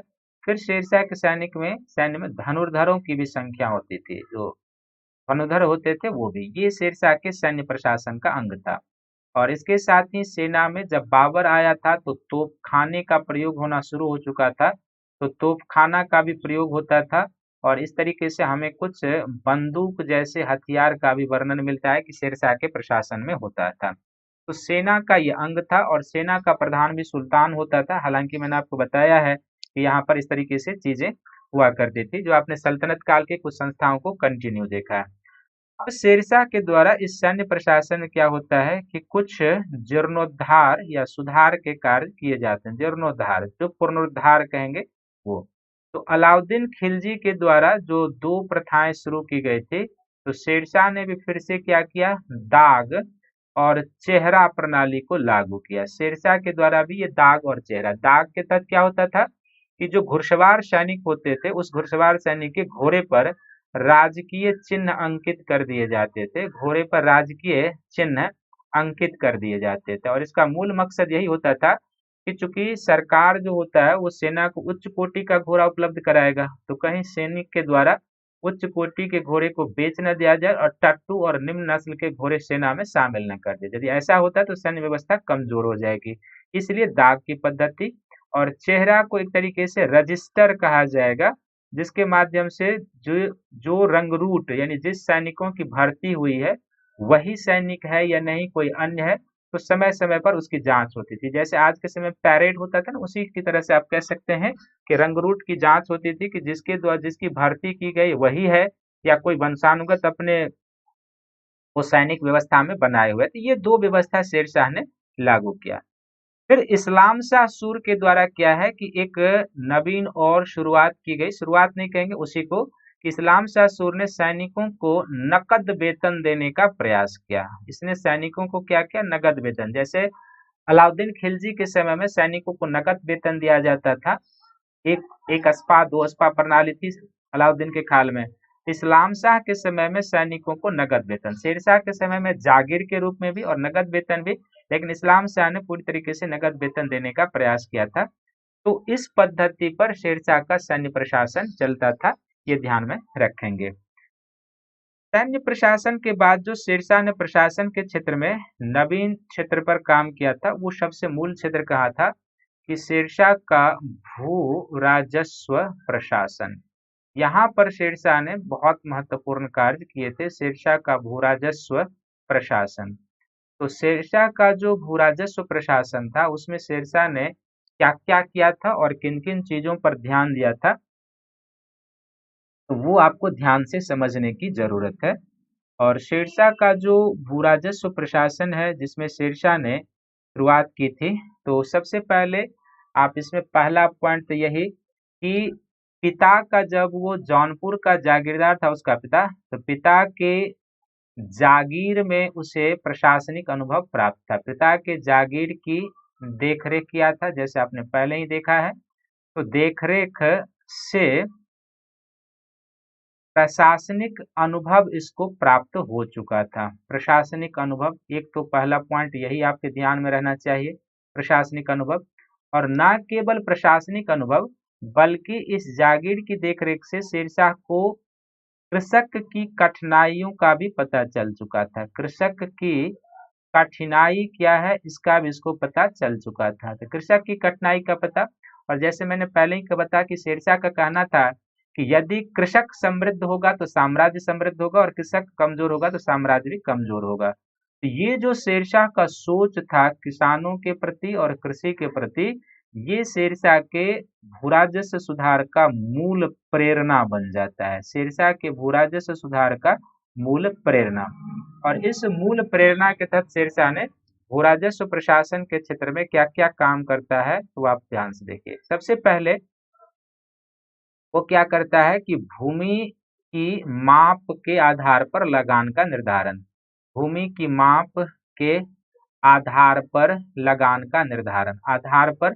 लगान का निर्धारण। हालांकि सल्तनत काल में अलाउद्दीन खिलजी ने भी किया था, लेकिन अलाउद्दीन खिलजी के बाद वह व्यवस्था चरमरा जाती है और गयासुद्दीन तुगलक के द्वारा क्या होता है, बटाई प्रथा को प्रोत्साहन दिया जाता है। तो भूमि माप के आधार पर लगान प्रथा का निर्धारण होता है। दूसरा, शेरशाह क्या करता है कि बटाई प्रथा को त्याग देता है, बटाई प्रथा को त्याग देता है, बटाई प्रथा को क्या करता है, त्याग देता है। तीसरा क्या करता है कि शेरशाह अपने प्रशासन में भूमि का वर्गीकरण भी करता है, भूमि का वर्गीकरण। और शेरशाह जो भूमि का वर्गीकरण करता है, क्लासिफिकेशन करता है, तो शेरशाह ने भूमि को 3 वर्गों में रखा। एक उच्च कोटि की भूमि रखा, दूसरे भूमि को मध्यम कोटि में रखा यानी उपजाऊ के हिसाब से, और तीसरे को निम्न कोटि की भूमि में रखा। ये जो वर्गीकरण था ये बेसिकली किसके आधार पर था, तो मृदा की जो उपजाऊपन क्षमता थी, जो क्वालिटी थी, उसके आधार पर। और इन तीनों भूमि के औसत उपज को निकाला गया, औसत उपज। और औसत उपज के आधार पर शेरशाह ने लगान की दर 1/3 निर्धारित की, यानी लगान की दर जो होती थी भूराजस्व पर वो 1/3 होती थी। तो भूराजस्व निर्धारण के लिए भूमि का माप कराया, बटाई प्रथा को त्याग दिया, भूमि का वर्गीकरण किया उपजाऊ क्षमता के आधार पर, और तीनों भूमि की जो औसत उपज होती थी, उस औसत उपज का निर्धारण करने के बाद 1/3 भाग शेरशाह ने भू राजस्व निर्धारित किया। यहाँ पर कुछ समस्याएं हैं, क्योंकि निम्न भूमि पर भी उसकी औसत उपज पर यदि 1/3 भाग निकलेगा तो इसके ऐसे किसानों को कर अधिक देना होगा, इस पर भार अधिक होगा। और जिसके पास उच्च भूमि है, अच्छी किसकी भूमि है, उसके ऊपर क्या होगा, कर का बोझ कम होगा। लेकिन कुल मिला के शेरशाह ने यह नवीन व्यवस्था लागू की थी। चौथा ने जो शेरशाह इस व्यवस्था में सुधार किए थे कि शेरशाह ने इसमें क्या किया कि कबूलियत और पट्टे प्रथा का प्रचलन किया था। कबूलियत और पट्टा प्रथा का प्रचलन किया था। तो कबूलियत और पट्टा प्रथा जो था, इसमें एक तरह से क्या होता था, इकरारनामा होता था सरकार और किसान के बीच। इकरारनामा कि पट्टे में जो होता था ना, भूमि के वर्गीकरण होते थे, फसल का होता था, फसल के सीजन के हिसाब से होता था, सब कुछ उसमें वर्गीकरण होता था। तो पट्टा में वो जिक्र, और उसके बाद कबूलियत में किसान द्वारा ये पट्टा सरकार के द्वारा और कबूलियत किसान के द्वारा, कि किसान उस पट्टे को देखने के बाद वो कबूलनामा एक दस्तावेज बनता था कि वो इस तरीके से कर देने के लिए तैयार है। तो कबूलियत और पट्टे प्रथा जो अभी तक किसी शासक ने मध्यकाल में नहीं शुरुआत की थी, वो चलाया। और ये डायरेक्ट क्या था कि कबूलियत और पट्टा किसान, तो एक तरीके से शेरशाह की इस व्यवस्था को क्या है कि रैयतवारी व्यवस्था भी कहा जाता है। एक तरीके से रैयतवारी व्यवस्था की श्रेणी में रखा जा सकता है, क्योंकि जो अंग्रेजों के समय में रैयतवारी व्यवस्था लागू की गई थी, उसमें सरकार और किसान के बीच डायरेक्ट संबंध होता था। हालांकि अंग्रेजों ने जो रैयतवारी व्यवस्था लागू की थी, उसमें शोषण का तत्व अभी भी विद्यमान था, क्योंकि एक तरीके से सरकार ने ही जमींदार का रूप धारण कर लिया था रैयतवारी व्यवस्था में। लेकिन यहाँ पर अंग्रेजों के तुलना में जो यह व्यवस्था थी, काफी सहूलियत भरी थी, किसान के फायदे में थी। तो रैयतवारी व्यवस्था, और जब सरकार और किसान के बीच डायरेक्ट संबंध हो गया कबूलियत और पट्टा प्रथा के माध्यम से, इसका अर्थ है कि सरकार ने अर्थात शेरशाह ने मध्यस्थ वर्ग के उन्मूलन का प्रयास किया। मध्यस्थ वर्ग का उन्मूलन कर दिया, जो किसान और सरकार के बीच होते थे उसका उन्मूलन। हालांकि मध्यस्थ वर्ग की समाप्ति का प्रयास अलाउद्दीन खिलजी ने भी किया था, और यहाँ पर शेरशाह के भी द्वारा। तो मध्यस्थ वर्ग का उन्मूलन। सातवां क्या होता है कि शेरशाह के द्वारा एक फसल की दर का प्रकाशन किया जाता है, और उस फसल की दर का जो प्रकाशन किया जाता है उसको रे के नाम से जाना जाता था। ये कई बार पूछा गया है। इसमें होता था ना कि इसमें एक तरीके से ये फसल की दर जो रहे होती थी कि किसान कौन सा फसल करेगा और किस भूमि पर करेगा, तो उस भूमि पर कितने दर से उसको टैक्स चुकाना होगा सरकार को, उसका इसमें वर्णन होता था। तो फसल की दर राय का इसमें प्रकाशन होता था। सातवां। आठवां, इसके अतिरिक्त शेरशाह के द्वारा क्या किया गया कि दो और भू राजस्व जो 1/3 भाग लिया जाता था किसानों से, इसके अतिरिक्त शेरशाह ने दो और कर लगाए। एक होता था जिसका नाम था जरीबाना। जरीबाना नाम से ही क्लियर है। और दूसरा कर जो शेरशाह ने लगाया उसको कहते हैं महासिलाना। ये दो कर भू राजस्व कर के अतिरिक्त शेरशाह ने और लगाए। जरीबाना जो होता था बेसिकली भूमि पैमाइश के समय किया जाता था। भूमि पैमाइश का ये कर होता था कि भूमि मापी जाती थी उसके बदले में। और महासिलाना होता था कि एक तरीके से अकाल और अन्य प्रतिकूल दशाओं में राहत पहुंचाने के लिए लिया जाता था। यानी इस महासिलाना कर को वसूल करके शेरशाह के द्वारा क्या बनाया जाता था, बफर स्टॉक बनाया जाता था। जैसे कि आज भी भारत सरकार फूड कॉर्पोरेशन ऑफ इंडिया इसके लिए बफर स्टॉक बनाने के लिए जिम्मेदार है, ठीक उसी तरीके से महासिलाना के माध्यम से शेरशाह बफर स्टॉक बनाता था, ताकि अकाल, महामारी, जब किसी पर सूखा या बाढ़ आ जाए तो उस समय किसानों को वितरित किया जाएगा। तो बफर स्टॉक का भी प्रचलन किया था। आठवां। और नौवां पॉइंट क्या था कि किसानों को यह छूट थी कि वह कर जो है भू राजस्व नकद में भी दे सकता है और जिन्स में भी दे सकता था, यानी कि अनाज के रूप दोनों में दे सकता था, नगद और जिन्स दोनों के रूप में दे सकता था। ये किसानों को छूट थी।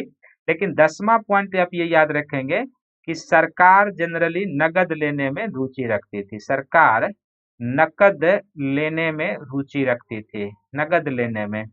तो इस 10 पॉइंट के माध्यम से शेरशाह के भू राजस्व प्रशासनिक व्यवस्था को याद रखना है कि पिता के जागीरदार की देखरेख में प्रशासनिक अनुभव था, वहां पर कृषकों की क्या कठिनाइयां होती है वो उसको पता था, कृषि व्यवस्था किस तरीके से राज्य के आर्थिक आधार को निर्मित कर सकता है वो उसको पता था, और यही जो उसकी सोच और प्रेरणा थी, वो उसके कृषि सुधारों का या भू राजस्व सुधारों का प्रेरणा बन जाता है। इसके तहत सबसे पहले क्या करवाता है, तो भूमि की माप के आधार पर लगान निर्धारित करता है, गल्ला या बटाई प्रथा को त्याग देता है और भूमि का उपजाऊ क्षमता के आधार पर क्लासिफिकेशन करता है, उच्च कोटि का, मध्यम कोटि का और निम्न कोटि का। और तीनों के औसत उपज का 1/3 भाग जो है वो क्या करता है, टैक्स निर्धारित करता है। फिर क्या करता है कि कबूलियत और पट्टे की प्रथा चलाता है। फिर इसकी व्यवस्था को रैयतवारी व्यवस्था के नाम से जाना जाता है। मध्यस्थ वर्ग का उन्मूलन करता है, फसल की दर राय प्रकाशन करता है, दो अन्य कर लेता है, जारिबाना और महासिलाना। दोनों का क्या है वो क्लियर हो चुका है। किसानों को यह छूट थी कि वो नगद या जिन्स के रूप में दे, लेकिन सरकार की इच्छा रहती थी कि अधिकांश वो नगद के रूप में प्राप्त करे। इस तरीके से भूराजस्व प्रशासन में यहाँ पर हम देखते हैं कि सल्तनत काल में जो व्यवस्था थी उसमें अलाउद्दीन खिलजी का कार्यकाल एक प्रमुख सुधार के रूप में उभर कर सामने आता है, और अकबर से पहले शेरशाह का जो शासन काल है वो इस क्षेत्र में एक प्रमुख बिंदु के रूप में उभर कर सामने आता है। इसलिए कहा जाता है कि शेरशाह कई मामलों में अकबर का पूर्वगामी था, क्योंकि इसी व्यवस्था में, शेरशाह के व्यवस्था में सुधार करके अकबर के द्वारा भूराजस्व व्यवस्था को और व्यवस्थित रूप दिया जाने का प्रयास करता है। उसमें भी आप देखेंगे कि भूमि का वर्गीकरण होता है अकबर की व्यवस्था में, जिसमें पोलज, परती, चांचर, बंजर होता है, भूमि के माप के आधार पर होता है, फिर आईने दहसाला लगाया जाता है, तो तमाम चीजें वहां भी होती है। तो इसलिए भूराजस्व प्रशासन के क्षेत्र में क्या है, शेरशाह को अकबर का पूर्वगामी कहा जाता है। और जिसका ऑप्शनल पेपर होगा उसके लिए तो मैंने एक बहुत बड़ा सेक्शन कंप्लीट कर दिया है। आपने ऑप्शनल पेपर का भी क्लास किया होगा या करते होंगे, तो आप एक बार तुलना कर लेंगे कि हमने जो शेरशाह के बारे में बताया है और जो आपने पढ़ाई की होगी या जो बताएंगे, तो एक बार तुलना कर लेंगे कि हम जीएस में कितने हाई क्वालिटी के स्तर तक के क्लास को लेकर पहुंचते हैं। ये शेरशाह का भूराजस्व प्रशासन था। अब शेरशाह के द्वारा क्या किया जाता है कि ना केवल भूराजस्व प्रशासन पर ध्यान दिया जाता है, बल्कि शेरशाह के द्वारा क्या किया जाता है कि व्यापार वाणिज्य को बढ़ावा देने का भी प्रयास किया जाता है। व्यापार वाणिज्य को बढ़ावा देने का प्रयास, व्यापार वाणिज्य को बढ़ावा देने का प्रयास। तो व्यापार वाणिज्य को जो बढ़ावा देने का प्रयास किया जाता है, इसके तहत क्या होता है कि सबसे पहला प्रयास होता है कि शेरशाह के शासन काल में उसके राज्य में 2 स्थानों पर ही व्यापारियों को कर देना होता था। 2 स्थानों पर, और 2 स्थानों पर जो व्यापारियों को कर देना होता था, एक बंगाल में जब व्यापारी सामान लेकर उसके राज्य में एंट्री करते थे, या दूसरे जगह पर सिंध, जहां पर वहां से व्यापारी सामान लेकर एंट्री करते थे। अन्य कहीं स्थानों पर शेरशाह के साम्राज्य में कर नहीं लगता था। हाँ, दूसरा, जब वस्तु की दोबारा बिक्री होती थी, दोबारा बिक्री पर जरूर कर लगता था, दोबारा बिक्री पर कर लगता था। लेकिन इसके अतिरिक्त तीसरा पॉइंट याद रखेंगे कि शेरशाह के शासन काल में क्या था कि कहीं पर ना तो टोल टैक्स देना होता था, जो कि कई बार सरकार ना तो टोल टैक्स देना होता था, ना चुंगी कर देना होता था, किसी प्रकार का कर नहीं देना होता था। साथ ही प्रशासनिक अधिकारी और अमलों को यह सूचित कर दिया गया था कि व्यापारियों के सामानों का ख्याल रखा जाए और उनको विशेष सुविधा। इसलिए इस मामले में शेरशाह ने क्या किया था, मैंने पहले ही बताया था कि इन सब पर नजरानी रखने के लिए इसने क्या किया था, स्थानीय उत्तरदायित्व का सिद्धांत लागू कर दिया था। इसका अर्थ यही है कि यदि किसी व्यापारी का सामान चोरी होता है और जिस क्षेत्र में चोरी होता है, तो उस क्षेत्र के प्रशासक का यह काम है कि उस चोरी हुए सामान को ऊपर करे और व्यापारी को प्रदान करे। नहीं करता था तो उस प्रशासक को उसके बदले में अपने तरफ से वो सामान आपूर्ति करनी होती थी। इसलिए व्यापारी को बड़े ही शांतिपूर्वक काम करने का अवसर मिलता था, व्यापार को प्रमोट मिलता था।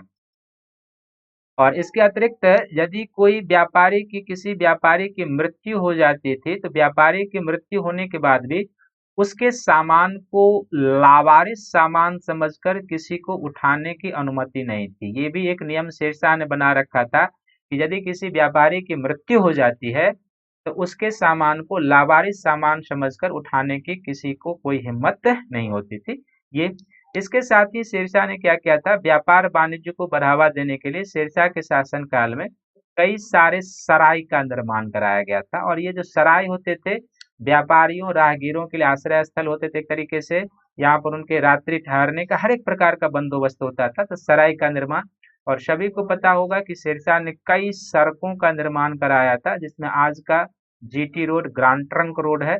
तो कई सड़कों का निर्माण कराया था, और इसके माध्यम से उसने राज्य में शांति व्यवस्था, राज्य की समृद्धि, खुशहाली, व्यापार वाणिज्य को प्रमोट करने का प्रयास किया था। तो शेरशाह के द्वारा व्यापार को भी प्रमोट किया गया था, और मैंने पहले कहा उसकी सोच थी यही कि किसान व्यापारी सब समृद्ध तो राज्य समृद्ध, और किसान व्यापारी यदि आर्थिक रूप से दुर्बल कमजोर तो राज्य कमजोर हो जाएगा। यदि ये सोच शासक के जेहन में है तो जाहिर सी बात है कि वो शासक जो है उसी प्रकार का काम करेगा जिसमें किसान और व्यापारी का कल्याण हो और उसके बाद राज्य का कल्याण। यही सोच आज के शासक के जहन में होना चाहिए। आज भारत में किसान आंदोलन हो रहा है, हालांकि इसमें कुछ राजनीतिक इनपुट भी है, लेकिन यदि किसान की समस्याएं जायज है तो फिर सरकार को उस पर पुनर्विचार करनी चाहिए, क्योंकि कृषि से ही देश की खुशहाली है, हर एक चीजें होती है। तो हर एक पक्ष है, इसको ध्यान में रखने की जरूरत है। तो व्यापार वाणिज्य को भी बढ़ावा देता है सराय बनाकर कई सड़कें, और न केवल सराय बनाकर बल्कि शेरशाह के द्वारा मानक मानक माप बाट का प्रचलन किया जाता है, इसके माध्यम से भी व्यापार वाणिज्य को प्रोत्साहन। और इसी प्रकार शेरशाह के द्वारा मानक सिक्कों का प्रचलन किया जाता है, और शेरशाह के द्वारा जो मानक सिक्कों का प्रचलन किया जाता है, तो ये जो सिक्के होते हैं शेरशाह के बाद तक भी अकबर के समय तक उत्तर भारत में विनिमय का एक प्रमुख माध्यम रहता है। तो मानक सिक्कों का प्रचलन होता है, और शेरशाह के द्वारा सभी धातु के सोने के सिक्के चलाए गए। इसके द्वारा सोने के चलाए गए सिक्के को रुपया कहा जाता था, और यही रुपया शेरशाह की मृत्यु के बाद भी मुगल साम्राज्य तक, अकबर के समय तक, और कई इतिहासकार तो ये भी कहते हैं कि अंग्रेजों की मुद्रा प्रणाली का आधार बन गया। तो सोने के सिक्के, रुपया चलाए। दूसरा, इसने चांदी के सिक्के भी शेरशाह के चलाए शेरशाह द्वारा, और तीसरा इसने तांबे के सिक्के भी चलाए, यानी कि तीनों धातु के सिक्के शेरशाह के द्वारा चलाए गए थे। और पूर्व के जो भी खोटे सिक्के होते थे सबको उसने बंद करवा दिया था। तो इन तमाम प्रयासों से शेरशाह ने व्यापार वाणिज्य को भी बढ़ावा देने का प्रयास किया था, ये ध्यान में रखेंगे। और अंत में जो शेरशाह का सबसे महत्वपूर्ण कार्य था, वो महत्वपूर्ण कार्य था कि शेरशाह के द्वारा जन कल्याण या परोपकार के कार्य काफी किए गए थे। शेरशाह के जन कल्याण के कार्य, तो शेरशाह के द्वारा जो जन कल्याण का कार्य किया गया था, इसमें कई सारे कार्य थे। तो सबसे पहला, जैसे पहले कि शेरशाह के द्वारा लगभग 1700 सराय का निर्माण कराया गया था। और जो ये सराय होते थे एक तरीके से यात्रियों के लिए, और जो व्यापारी होते थे उनके आश्रय स्थल के रूप में होते थे। सराय में जो खर्च होता था यात्रियों के ठहरने, व्यापारियों के ठहरने के लिए, यह खर्च सरकार के द्वारा वहन किया जाता था। खर्च किसके द्वारा? सरकार द्वारा वहन किया जाता था। और इस खर्च के लिए सरकार के द्वारा अलग से भूमि सराय को दी जाती थी, अलग से भूमि, कि उस भूमि से सराय का खर्च चलेगा। और धीरे धीरे यहाँ पर क्या हुआ कि ये सराय, धीरे धीरे यहाँ पर क्या हुआ कि गांव बसाने के प्रयास किए गए, यहाँ पर गांव बसने लगे। और आगे चलकर यही सराय सब क्या हुआ कि धीरे धीरे बाजार केंद्र के रूप में भी विकसित होने लगे, बाजार केंद्र के रूप में, क्योंकि यहाँ पर व्यापारी आते थे, किसान आते थे, और इस सराय में व्यापारी किसान सब अपने सामान बेचते थे। एक तरीके से आज भी जैसे ग्रामीण बाजार केंद्र में, ग्रामीण क्षेत्र में छोटे छोटे बाजार केंद्र की भूमिका होती है ना, इससे तुलना कर सकते हैं। उसी तरीके के शेरशाह के शासन काल में इस सराय की भूमिका होती थी कि ये छोटे छोटे बाजार केंद्र के रूप में विकसित हो गए और आर्थिक समृद्धि का माध्यम बन गए थे राज्य का। तो सराय का और इस सराय में जो प्रशासनिक अधिकारी होते थे वो ब्राह्मण भी होते थे, ये ध्यान में रखेंगे। ब्राह्मण सभी वर्ग से रखे जाते थे, और ब्राह्मण और मुसलमान दोनों के लिए अलग अलग व्यवस्थाएं होती थी इस सराय में। इसके अतिरिक्त दूसरा शेरशाह ने क्या किया था कि कई सड़कों का निर्माण कराया था, जिसमें आज का जो बंगाल से एक सोनार, पश्चिम जो बंगाल, जो सोनार गांव बांग्लादेश में हो जाएगा, वहां से लेकर और लाहौर मुल्तान तक जाने वाली जो आज की सड़कें हैं, जिसको ग्रांड ट्रंक रोड कहते हैं, वो शेरशाह की देन है। तो वो इसलिए कहते हैं कि जो सराय और सड़कें थी वो शेरशाह के साम्राज्य की धमनियां थी, इसी पर शेरशाह का साम्राज्य कायम था, क्योंकि ये दोनों ही आर्थिक आधार और सबलता प्रदान करते थे। तो कई सड़कों का निर्माण कराया गया। तीसरा, शेरशाह के द्वारा क्या किया गया कि सड़कों के किनारे छायादार वृक्ष लगाए गए, यात्रियों के ठहरने के लिए छायादार वृक्ष लगाए गए। फिर इसी सड़क के और छायादार वृक्ष सराइयों के पास कई सारे कुएं का भी निर्माण कराया गया शेरशाह के द्वारा। और कई सारे शेरशाह ने जो है सो जन औषधालय जन अस्पताल का भी निर्माण कराया था। तो जिस तरीके से प्राचीन भारत में अशोक ने जन कल्याण के कार्य किए थे, ठीक उसी तरीके से मध्यकालीन भारत में शेरशाह के द्वारा भी जन कल्याण के कार्य किए जाते हैं। तो शेरशाह जो है अपने साम्राज्य विस्तार से अधिक अपने प्रशासनिक और जन कल्याण के कार्यों के लिए जाना जाता है। और शेरशाह एक उत्साही निर्माता भी था। उन्होंने अपने शासन काल में ही अपना जो सासाराम उसका मकबरा है वह बनाया था। और शेरशाह का जो सासाराम का मकबरा है वह जो है सो सल्तनत कालीन शैली की पराकाष्ठा और मुगल शैली के प्रारंभ का सूचक माना जाता है। एक संक्रमण शैली है, इसके बारे में हम आगे आपको बताएंगे। लेकिन ये ध्यान में रखना है कि शेरशाह एक उत्साही निर्माता भी था और अपने शासन काल में उसने अपना सासाराम बिहार में अपना मकबरा बनाया, जो सल्तनत शैली की पराकाष्ठा मुगल शैली का प्रारंभ एक सुंदर स्मारक उसने बनाया था। और दिल्ली में यमुना के किनारे पुराने किले का निर्माण कराया जिसके ध्वंसावशेष आज भी मौजूद हैं। तो वो दिल्ली का पुराना किला शेरशाह का ही बनाया हुआ है। और शेरशाह इस्लाम शाह सूर के द्वारा कई सारे किलों का भी निर्माण कराया गया था। तो मैं उम्मीद करता हूं कि शेरशाह के संबंध में ये सारे जो एनालिटिकल विश्लेषण था आपके एग्जाम पीटी के लिए, मेंस के लिए भी और ऑप्शनल पेपर के लिए बहुत ही उपयोगी होगा। और वीडियो देखने के बाद आप कमेंट बॉक्स में जरूर कमेंट लिखें कि और आपको किस तरीके की क्लास की रिक्वायरमेंट है, किस तरीके की इसका स्तर को और बढ़ाया जाए। तो आपकी जो रिक्वायरमेंट है उस कमेंट को लिखें, उस पर मेरा जो हम कमेंट देखते हैं आपने क्या कमेंट लिखा है, तो उस कमेंट पर भी हम क्लास का स्तर को और बढ़ाएंगे। और फिर आपका कमेंट जो होता है वो हमारे लिए क्या होता है ना कि अप्रिसिएशन का काम करता है, मुझे अप्रिशिएट करता है, मनोबल बढ़ाता है। तो सभी लोग वीडियो को देखेंगे, कमेंट लिखेंगे तो मुझे और अच्छा लगेगा। तो मैं उम्मीद करता हूँ कि यह वीडियो सभी को पसंद आया होगा। और अगले वीडियो में क्या है कि अगले वीडियो में मैं अकबर के बारे में, चूंकि अब आप जो है सो बाबर को पढ़ चुके हैं, हुमायूं को पढ़ चुके हैं, शेरशाह और उसके प्रशासन को पढ़ चुके हैं, अगले वीडियो में हम ग्रेट अकबर से शुरुआत करेंगे और इस पर कम से कम 2-3 लेक्चर होगा। तो आप इसको भी देखिएगा और अपना नोट्स बनाइए जाइएगा।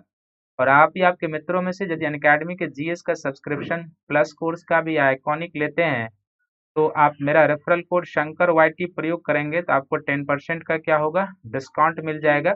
आप जीएस के प्लस कोर्स का या आइकॉनिक सब्सक्रिप्शन ले सकते हैं और मेरे साथ प्लस कोर्स में जुड़ सकते हैं। आइकॉनिक सब्सक्रिप्शन भी 12 मंथ का है, 24 मंथ का है, 36 मंथ का, कोई भी आप लेंगे मेरा रेफरल कोड यूज करेंगे शंकर वाईटी तो आपको 10% का डिस्काउंट मिल जाएगा।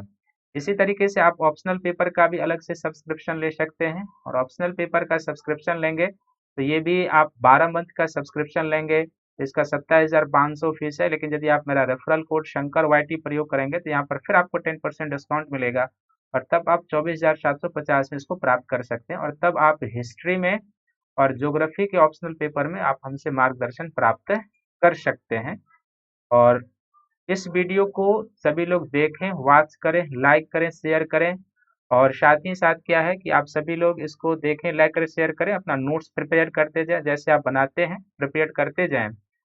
और आप अधिक से अधिक लाइक शेयर करें अपने ग्रुप में ताकि हमें भी लाइक शेयर सब्सक्राइब जो आपका होता है वो हमें बूस्ट प्रदान करता है। तो हम आपके लिए और मेहनत करेंगे जैसे करते आ रहे हैं। और सभी को थैंक यू है, धन्यवाद है।